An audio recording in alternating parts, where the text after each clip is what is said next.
Welcome to New York's number 2 sports show. The Rangers get absolutely demolished by the Buffalo Sabres by a score of 6-1 at Madison Square Garden.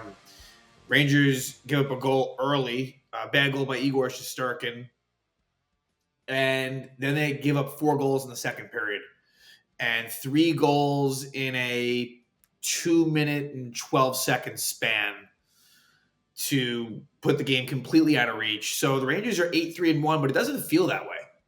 It feels a lot worse than that, and yet that's a very good record. Now, within the division, you have Carolina and Washington that have done even better than that.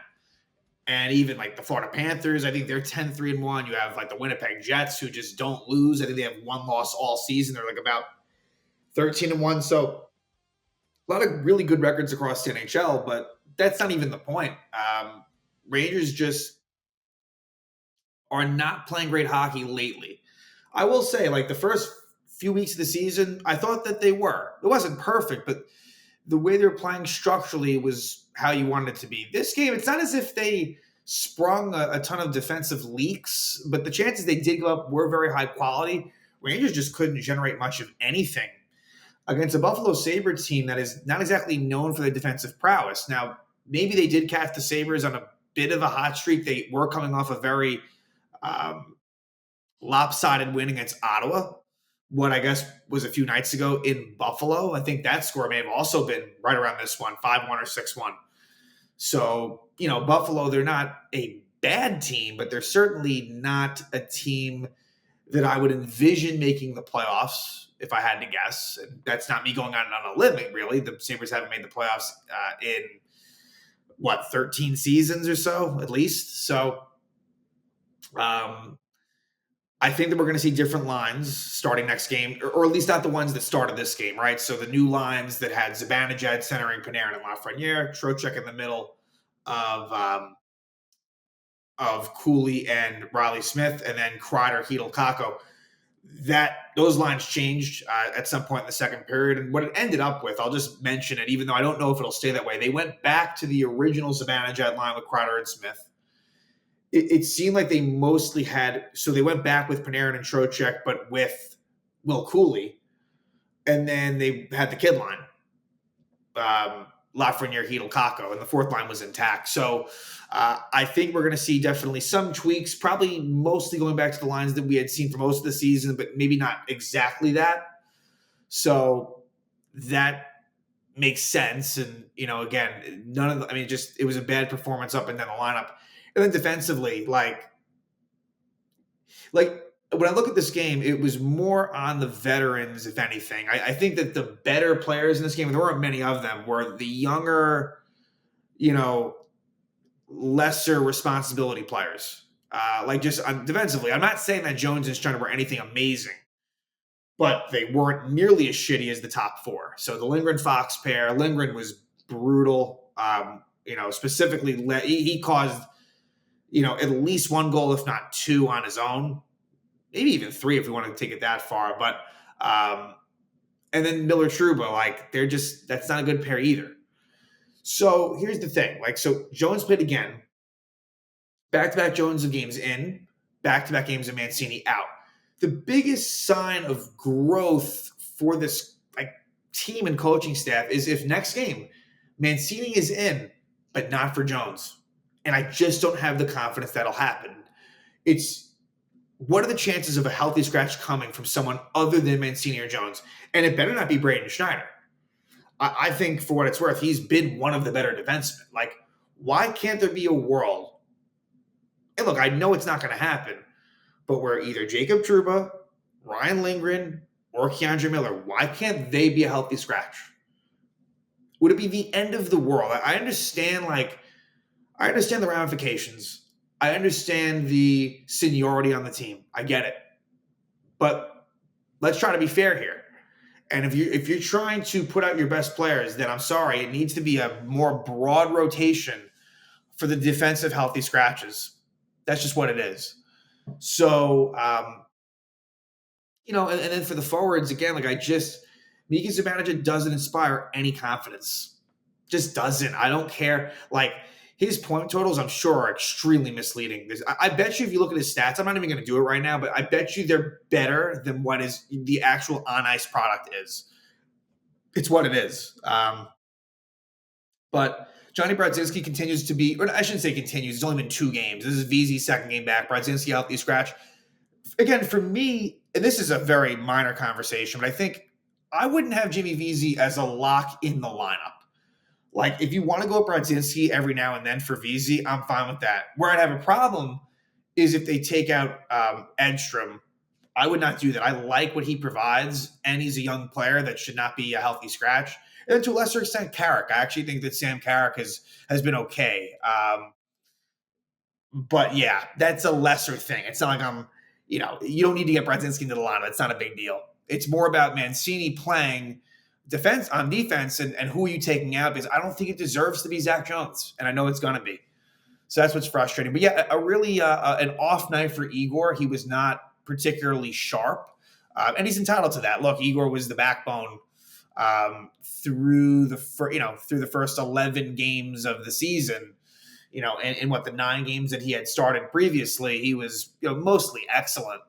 So it's too bad because his numbers take quite the hit, giving up 5 goals and 13:51 into the second period. Jonathan Quick comes in and he did what he could. He gave him 1 power play goal in the third period, and I would expect Jonathan Quick to start versus Detroit. So Igor will get a nice little bit of rest here before likely coming back in Tuesday against Winnipeg.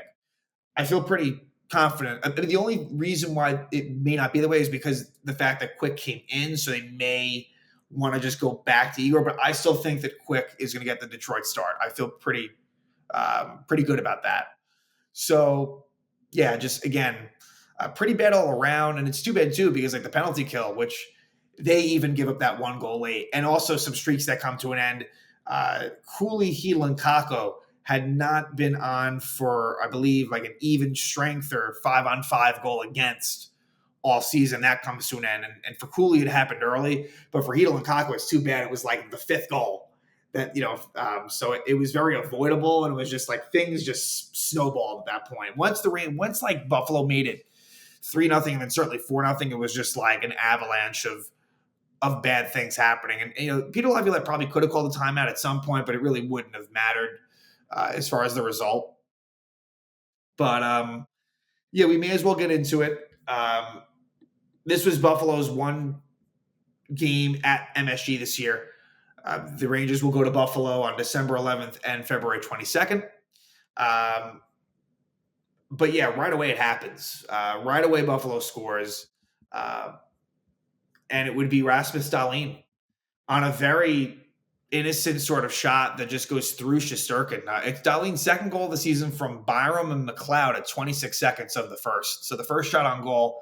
This is a play where Lindgren wraps it around and kind of to no one. I mean, Cooley tried to get there, but see, that's a play again where someone like Ryan Lindgren, he's not good at getting the puck out of the zone in the sense that he doesn't have the puck skills to have the, to hold it, find a way out. He kind of, not that he gets panicky, but it wasn't like he threw it towards the middle of the ice, but it was a very sort of quick thing, and Cooley maybe should have been in position. Either way, it leads to a Sabre possession, and again, it's a bad goal by Igor nonetheless. So that makes it 1-0 Sabres, and the sad thing about it is, as much as the Rangers really, that this was not a great first period for the Rangers, looking back on it, it was much better than what we saw afterward. Like, the Rangers were at least sound defensively in the first. I'll give them that. It was low event hockey. The biggest problem I have is the Rangers were not generating anything against the Sabres. I mean, the Sabres are not a particularly strong defensive team. And, and as far as goaltending as well, it wasn't even a test. It wasn't even a test for UPL. Ukko-Pekka Luukkonen, like he wasn't even like maybe a little bit. There was one good save made on Cooley early. I thought Will Cooley was pretty involved in this game. He got the one Ranger goal actually. Sneak preview, but yeah, that would make it 1-0 Buffalo. And then as far as the penalties that ensued in the first period, Jacob Bryson hooks Vincent Trocheck at 5:59. Ranger power play does not score, and honestly, in the Ranger power plays that they had, not a lot going. Like, it's not as if they were robbed or anything. That was a theme, even strength and power play. So the Sabres kill it off, and then Kreider boards Bowen Byram at 11:04. Rangers kill it off. And then at 15:13, Kakko holds Byram. Rangers kill that off.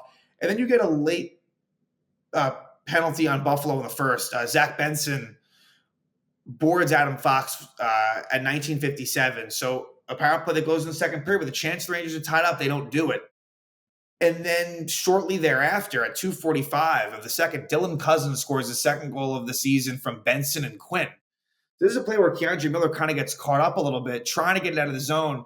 So he's towards the blue line. He drops his stick. He's out of position. And Mika Zibanejad's unable to cover for him, and Cousins just wires it past Igor. And again, it's that one wasn't necessarily a bad goal by Igor, but it's one that I've seen him save before as well. But really just bad defense. He was too open. He had way too much room to move in, and that made it 2-0 Buffalo.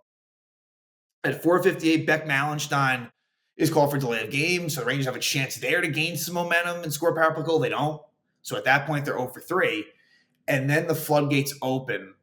At 11:39, Tage Thompson scores his 9th goal of the season for a very hot start for Thompson, assisted by Peterka and Clifton. So that was a bit of a backbreaking goal where it was 2-0 at that point for a while. Rangers, if they score that next goal, the whole game can change, and it's Buffalo's goal. And it was a goal in transition. I think Riley Smith was trying to get back, and Thompson's open, and you can't leave that guy open. He's one of the better goal scorers in the game, and he makes it 3-0. But it gets worse. 30 seconds later, Jordan Greenway scores his 3rd goal of the season from Zucker. This is a play where Ryan Lindgren just flat out cannot handle the puck in the corner, and it becomes a little bit of a mini 2-on-1 in front. Fox tries to prevent it, but Zucker to Greenway, easy goal, makes it 4-0 again, inexcusable by Lindgren. And then the icing on the cake, at 13:51, Sam Lafferty scores his 1st goal of the season from Mallenstein and Krebs. And Igor was pulled at that point. So again, just really poor play. And this was one where, again, just soft coverage in general. I think this was I think this might have been a Miller Trouba one. It was either Miller Trouba or Lindgren Fox. I think this was probably a Miller Trouba pairing. And this was where Hedl and Kakko were finally on for an even strength goal again, specifically 5-on-5. And so that makes it 5-0 Sabres right there. And Igor's taken out. And look, for Shesterkin, a couple goals he'd want to have back. This was one where now I'm remembering. Keandre was caught up ice.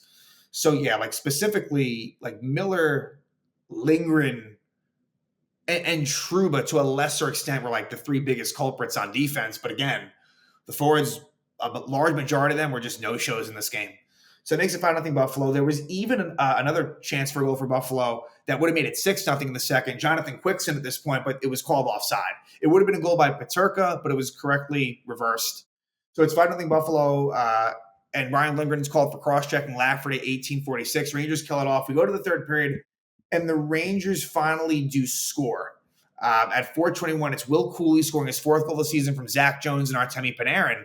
And so Artemi Panarin, and mind you, the lines were kind of jumbled at this point. So at this point, it was Cooley with Panarin and Trocheck.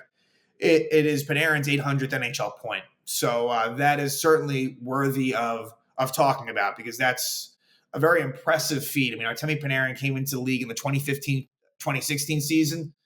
So, and what is, he's played, I guess, right around 10 NHL. If I'm doing the math correctly, this might be Panarin's approximately 10th NHL season. For him to reach 800 points is very, very impressive. For someone that kind of came into the league a little bit later as an undrafted player out of the KHL. So that makes it 5-1. So Will Cooley, really statistically, being rewarded. And I think he deserves that. So it makes it 5-1. Rangers get a power play with a chance again to maybe just inject a little bit of life in the Madison Square Garden, but it's killed. Peyton Krebs had hooked Adam Fox at 5:52, but to no avail. And then at 10:09, Sam Carrick boards Mallenstein, and the Sabres do score a power play goal here. It's Zach Benson scoring his 1st goal of the season from Quinn and Tuck at 11:55.